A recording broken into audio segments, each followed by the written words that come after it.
New York سے خبر یہ ہے کہ وزیراعظم شہباز شریف ایرانی صدر سے ملاقات دو طرفہ امور پر تبادلہ خیال کیا گیا۔ ایرانی صدر سے مل کر بہت خوشی ہوئی ہے۔ وزیراعظم شہباز شریف نے کہا کہ ملاقات میں تجارت، سرمایہ کاری سمیت کئی امور پر تبادلہ خیال کیا گیا۔ وزیراعظم کا غزہ میں انسانی بنیادوں پر جنگ بندی اور لبنان کے خلاف اسرائیلی جارحیت کے خاتمے پر زور دیا گیا۔ وزیراعظم شہباز شریف ایرانی صدر سے ملاقات دو طرفہ امور پر تبادلہ خیال۔ ایرانی صدر سے مل کر بہت خوشی ہوئی۔ وزیراعظم شہباز شریف نے کہا کہ ملاقات میں تجارت، سرمایہ کاری سمیت کئی امور پر تبادلہ خیال کیا گیا۔ وزیراعظم کا غزہ میں انسانی بنیادوں پر جنگ بندی اور لبنان کے خلاف اسرائیلی جارحیت کے خاتمے پر بھی زور دیا گیا۔ عالمی دباؤ مسترد، امریکہ کا ایک بار پھر ہر صورت اسرائیل کا دفاع کرنے کا اعلان۔ امریکہ اسرائیل کے تحفظ کے لیے اپنے عزم کو تبدیل نہیں کرے گا۔ وزیر دفاع نے کہا ہے کہ مستقبل میں بھی اسرائیل کی مدد جاری رکھیں گے۔ اسرائیل کو ضروری چیزیں فراہم کرنے کے لیے پرعزم ہے۔ لائیڈ آسٹن کی جانب سے یہ کہا گیا ہے کہ امریکہ اسرائیل کے تحفظ کے لیے اپنے عزم کو تبدیل نہیں کرے گا۔ مستقبل میں بھی اسرائیل کی مدد جاری رکھیں گے۔ اسرائیل کو ضروری چیزیں فراہم کرنے کے لیے پرعزم ہے۔ اسرائیل کی رفح و وسیع غزہ مقبوضہ مغربی کنارے میں کارروائیاں جاری ہیں۔ 24 گھنٹوں میں 28 فلسطینی لقمہ اجل بن گئے، متعدد زخمی ہو چکے ہیں۔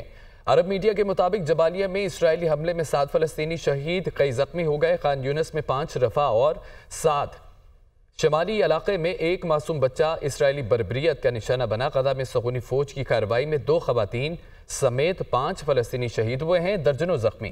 جبکہ اسرائیلی آرمی کی مغربی کنارے میں بھی کارروائیاں جاری ہیں، درجنوں فلسطینی نوجوان گرفتار کر لیے گئے۔ غزہ میں شہداء کی تعداد 41,534 ہو گئی۔ اسرائیلی سفاکیت میں 96,092 فلسطینی شدید زخمی ہو چکے ہیں۔ آگے بڑھیں اور آپ کو بتائیں کہ وزیراعظم شہباز شریف اقوام متحدہ کی جنرل اسمبلی کے 79ویں اجلاس میں آج خطاب کریں گے۔ وزیراعظم اپنے خطاب میں علاقائی اور عالمی امور پر پاکستان کا موقف پیش کریں گے۔ فلسطین و کشمیر کے مظلوم عوام کا مقدمہ دنیا کے سامنے رکھیں گے۔ اسلاموفوبیا، موسمیاتی تبدیلیوں کا معاملہ بھی اٹھایا جائے گا۔ متعدد بین الاقوامی اور علاقائی مسائل پر پاکستان کے نقطہ نظر کو اجاگر کریں گے۔ وزیراعظم شہباز شریف نے کہا کہ عالمی امن، سلامتی و خوشحالی کو فروغ دینے میں اقوام متحدہ کے کردار کی حمایت کریں گے۔ وزیراعظم شہباز شریف اقوام متحدہ کی جنرل اسمبلی کے 79ویں اجلاس میں آج خطاب کریں گے۔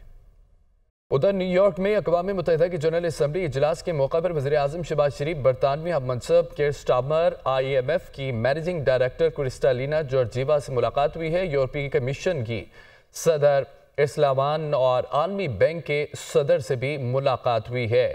آپ کو بتائیں اس خبر سے متعلق کہ نیو یارک میں اقوام متحدہ کی جنرل اسمبلی اجلاس کے موقع پر وزیراعظم شہباز شریف برطانوی ہم منصب کیئر سٹارمر سے ملاقات ہوئی ہے۔ وزیراعظم شہباز شریف نے نیو یارک میں اقوام متحدہ جنرل اسمبلی کے 79ویں اجلاس کے موقع پر برطانیہ کے پرائم منسٹر سے ملاقات کی۔ ملاقات میں پاکستان اور برطانیہ کے مابین دو طرفہ تعلقات اور باہمی دلچسپی کے امور پر گفتگو ہوئی۔ دونوں رہنماؤں کے مابین پاک برطانیہ تعلقات کو مزید فروغ دینے اور مختلف شعبوں بالخصوص تجارت اور سرمایہ کاری کے فروغ پر اتفاق ہوا۔ شہباز شریف اور یورپی کمیشن کے صدر ارسلا وان کے درمیان ملاقات ہوئی، جس میں دو طرفہ تعلقات، علاقائی اور عالمی امور پر تبادلہ خیال کیا گیا۔ وزیراعظم نے ارسلا وان کو یورپی کمیشن کی دوبارہ صدر منتخب ہونے پر مبارکباد دی اور یورپی یونین کے مفادات کو آگے بڑھانے کے لیے ان کی کوششوں کو سراہا۔ وزیراعظم شہباز شریف عالمی مالیاتی فنڈ کے مینیجنگ ڈائریکٹر کرسٹالینا جورجیوا سے بھی ملے۔ پاکستان کے 7 بلین امریکی ڈالر کی توسیع فنڈ سہولت کے حوالے سے 37 ماہ کے کامیاب سٹاف لیول ایگریمنٹ کے لیے IMF کے تعاون کو سراہتے ہوئے شہباز شریف نے ادارہ جاتی اصلاحات کے نفاذ اور نجی شعبے کی ترقی کو فروغ دینے کے لیے حکومت کے عزم کو بھی اجاگر کیا۔ شہباز شریف سے عالمی بینک کے صدر اجے پال سنگھ بنگا کی بھی ملاقات ہوئی۔ دونوں رہنماؤں نے ویژن 2025 اور اقوام متحدہ کے پائیدار ترقی کے اہداف کے حصول کے لیے عزم کا اعادہ کیا۔ شہباز شریف کہتے ہیں کہ اقتصادی اصلاحات، غربت میں کمی اور بنیادی ڈھانچے کی ترقی میں عالمی بینک کے تعاون کے مشکور ہے۔ شہباز شریف سے بل اینڈ میلنڈا گیٹس فاؤنڈیشن کے بانی اور شریک چیئرمین مسٹر بل گیٹس کی ملاقات ہوئی۔ رواں برسون میں بل گیٹس کے دورہ پاکستان کا ذکر کرتے ہوئے شہباز شریف نے دسمبر 2024 میں سیٹل میں گیٹس فاؤنڈیشن کے دورے کی دعوت پر ان کا شکریہ ادا کیا۔ شہباز شریف نے پولیو کے خاتمے، ماں اور بچے کی صحت، غذائیت، حفاظتی ٹیکوں، ڈیجیٹلائزیشن اور مالی شمولیت کے لیے گیٹس فاؤنڈیشن کے پاکستان کے تعاون کو بھی سراہا۔